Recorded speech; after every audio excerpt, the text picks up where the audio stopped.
ஒரு காலத்தில் ஒரு மக்கள் கூட்டம் வனாந்தர பாதையில் நடந்து கொண்டிருந்தார்கள்.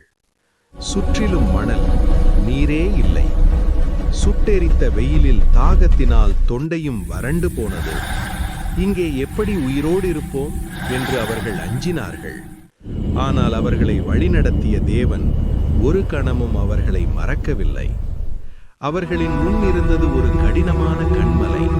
நீரில்லை, நம்பிக்கையும் இல்லை. அப்போது தேவனாகிய கர்த்தர் அந்த கன்மலையை பிளந்தார். ஜீவ தண்ணீர் ஓடி வந்தது. தாகம் தீர்ந்தது. பயம் விலகியது. பயணம் புதிய நம்பிக்கையுடன் தொடர்ந்தது. பிரியமானவர்களே, வனாந்தரம் உங்கள் முடிவு அல்ல. அதுவே தேவன் உங்களுக்காக அற்புதம் செய்யத் தொடங்கும் இடம்.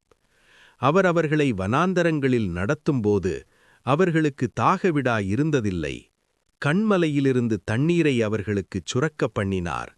கன்மலையை பிளந்தார். தண்ணீர் ஓடி வந்தது. ஏசாயா 48:21